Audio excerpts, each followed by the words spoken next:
Welcome to the PL's Biology. In the session, sexual reproduction in flowering plants, development of male gametophytes பற்றி பார்த்துடலாம். மேல் gametophyte development அப்படின்னு சொல்லும்போது நமக்கு தெரியும், ஸ்போரோஜீனஸ் டிஷ்யூக்குள்ளே எம்ப்ரியோ சாக் அதுன்னு சொல்லுவோம். அதுக்குள்ளே pollen mother cell meiosis division போயிட்டு டெட்ராய்டு அந்த மாதிரி ஃபார்ம் பண்ணியிருக்கும். ஆக்சுவலி போலன் மதர் செல் வந்துட்டு டிப்ளாய்டு இன் நேச்சர். மியோசிஸ் போச்சுனாக்கா டெட்ராய்டு. இந்த டெட்ராய்டெல்லாம் தனித்தனி செல்ஸாக பிரியும் பொழுது நமக்கு ஹாப்ளாய்டு மைக்ரோஸ்போரா ஃபார்ம் ஆகிடும். அதாவது போலன் கிரெயின் இப்படி ஃபார்ம் ஆகிடும். Haploid microspore.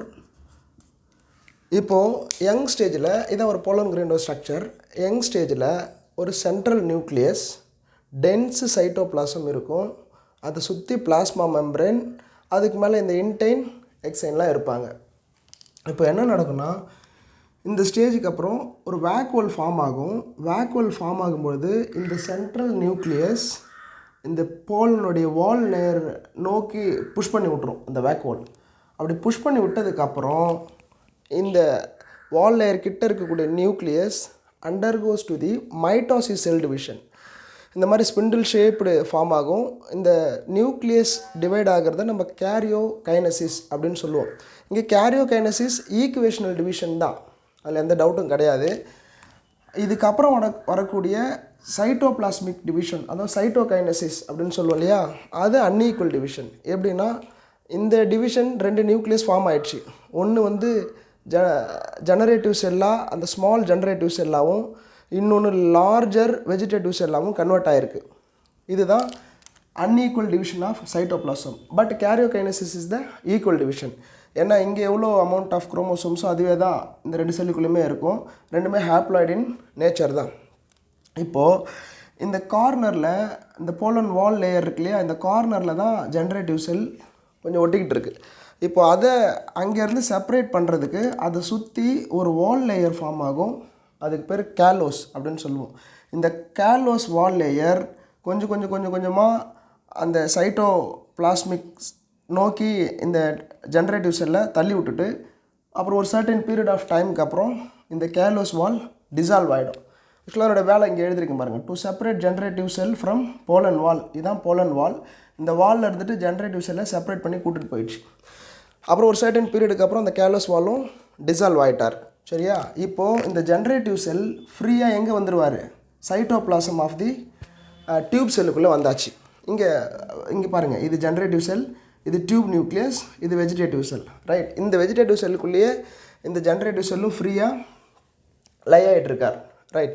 இப்போது இதைத்தான் நம்ம டூ செல்டு ஸ்டேஜ் அப்படின்னு சொல்லுவோம். ஒன்று வந்துட்டு ஃபுல்லாக மெச்சூர் ஆன ஜென்ரேட்டிவ் செல், இன்னொன்று வெஜிடேட்டிவ் செல். 60% ஆஃப் ஆஞ்சியோஸ்பர்ம்ஸில் போலன் கிரெயின் டெஹிசவுண்ட்லேயே ஆந்தருக்குள்ளே இருந்து அது எந்த ஸ்டேஜில் அப்படின்னு கொஷின் பண்ணால் என்ன எழுதலாம்? டூ செல்டு ஸ்டேஜில் தான் வெளியில் வரும்.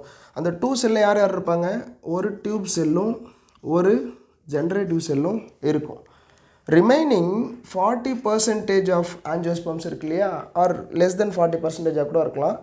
தென் இந்த 3 செல்டு ஸ்டேஜில் இந்த போலன் கிரெயின் ரிலீஸ் ஆகும். அது எப்படி 3 செல் ஸ்டேஜ் அப்படின்னு சொன்னால், இங்கே ஒரு மைட்டோசிஸ் டிவிஷன் போயிட்டு 2 செல் ஃபார்ம் ஆச்சு இல்லையா. இப்போது இந்த மேல் கேமிட் இன்னொரு மைட்டோசிஸ் டிவிஷன் போயிட்டு இன்னொரு மேல் கேமிட்டை ஃபார்ம் பண்ணுச்சுன்னு சொன்னால், இங்கே 2 மேல் கேமிட் இருக்கும், ஒரு டியூப் நியூக்ளியஸ் இருக்கும்.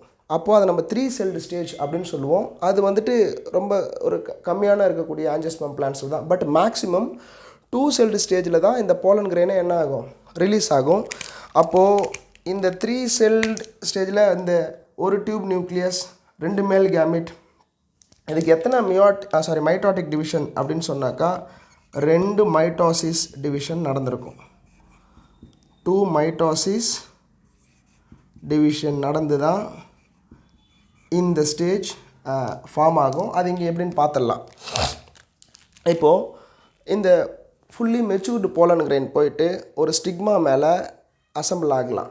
ஒருவேளை அந்த ஸ்டிக்மா இது கம்பேட்டிபிள் போலன் கிரெயின் அப்படின்னு சொல்லிட்டு நினச்சா இந்த ஸ்டிக்மாவில் செக்ரீட் ஆகக்கூடிய water, enzymes and some other components எல்லாத்தையும் இதுக்குள்ளே ஜேர்ம் போர் இருக்கு இல்லையா, ஆக்சுவலாக இந்த கேப் இருக்குது பாருங்கள், இந்த கேப் இது ஜேர்ம் போர்.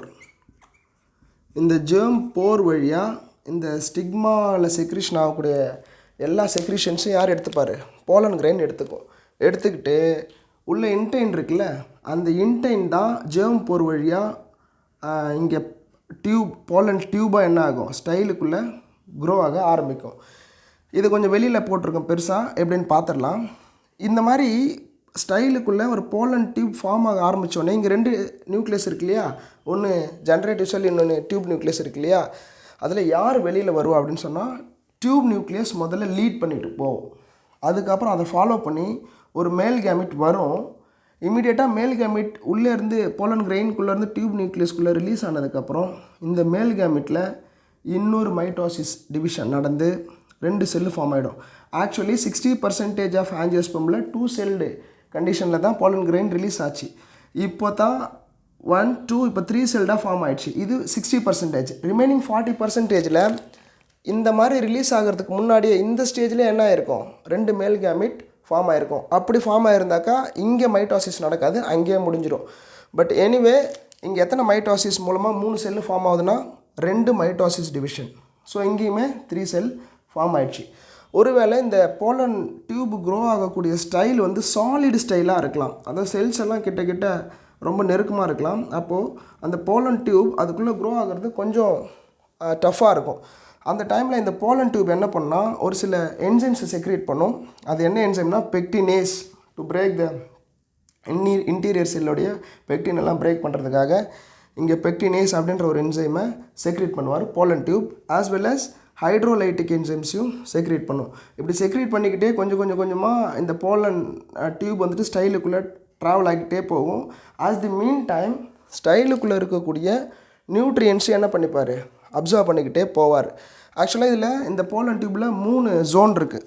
ஒன்று வந்து பார்த்திங்கன்னு சொன்னால் இங்கே இது க்ரோத் ஜோன் அப்படின்னு சொல்லுவோம், க்ரோத் ஜோன். இந்த நியூக்ளியஸ் இருக்கிறது வந்துட்டு நியூக்ளியார் ஜோன். இந்த நியூக்ளியஸ் இருக்கிறது nuclear zone which contains 2 nuclei and male gametes. இங்கே வந்து பார்த்திங்கன்னு சொன்னால் இது ஆக்டிவ் சைட்டோபிளாசம் இங்கே இருக்கும், இது இன்ஆக்டிவ் சைட்டோபிளாசம். அதை பிரிக்கிறதுக்காகத்தான் இந்த போலன் டியூப்பில் கேலோஸ் வால் ஃபார்ம் ஆகிருக்கு. இந்த callose is made up of nothing but β13 glucan. அவங்க யாருன்னா ரெசிடியூஸ் ஆஃப் குளுக்கோஸ். இவங்க ஏன் இங்கே கேலோஸ் ஃபார்ம் ஆகுது அப்படின்னு சொன்னாக்கா இங்கே active cytoplasm and inactive cytoplasm இருக்கும். இது ஆக்சுவலாக வேக்குவலைசேஷன் அப்படின்னு சொல்லுவோம். இந்த வேக்குவலைசேஷன் நிறைய வேக்குவல்ஸ் ஃபார்ம் ஆகிட்டு வருது இல்லையா, இந்த ஓல்டர் வேக்குவல்ஸ் எல்லாம் இங்கே போய் டிஸ்டர்ப் பண்ணக்கூடாது. அதனால் இதை இங்கேயே ஸ்டாப் பண்ணுறதுக்காகத்தான் இந்த கேலோஸ் வால் எங்கள் போலன் டியூபுக்குள்ளே இந்த மேல் கேமெட் போக இங்கே ஃபார்ம் ஆகிட்டே வரும். இப்படி நடந்தால் தான் அது போய்ட்டு ஃபர்டிலைசேஷனை என்ஷூர் பண்ண முடியும். ஸோ இந்த வீடியோவில் டெவலப்மெண்ட் ஆஃப் மேல் கேமெட்டோஃபைட் எப்படி நடக்குதுன்னு பார்த்துருந்தோம். இதில் ஒரு சில இம்பார்ட்டண்ட்டாக எங்கே கொஷின்ஸ் வரலாம்னா இங்கேருந்து கொஷின்ஸ் எடுக்கலாம். 60% ஆஃப் ஆஞ்சியோஸ்பெர்ம் 2 செல் ஸ்டேஜ் பார்த்துக்கோங்க. ரிமைனிங் இது 3 செல் ஸ்டேஜ். எத்தனை மைட்டோசிஸ் டிவிஷன் இது கேட்கலாம். இது 2 மைட்டோசிஸ் டிவிஷன். அண்ட் இந்த பெக்டினேஸ் அண்ட் ஹைட்ரோலைட்டிக் என்சைம்ஸ் யார் செக்ரீட் பண்ணுவோம் இதை பார்த்துட்டோம். அண்ட் தென் இங்கே கேலோஸ் பற்றி பார்த்துருந்தோம், ஏன் ஃபார்ம் ஆகும் இது கேட்குறாங்க சில நேரத்தில். β13 குளுக்கன் கேலோஸில் என்ன இருக்குதுன்னு கேட்குறாங்க. ஸோ இப்படி தான் ஒரு மேல் கேமிட் போலன் கிரெயினில் இருந்துட்டு மேல் கேமிட்டோஃபைட்டாக டெவலப் ஆகுது. ஸோ இந்த செஷன் உங்களுக்கு பிடிச்சிருந்தா லைக் பண்ணுங்கள், ஷேர் பண்ணுங்கள் அண்ட் சப்ஸ்கிரைப் பண்ணுங்கள். தேங்க்யூ.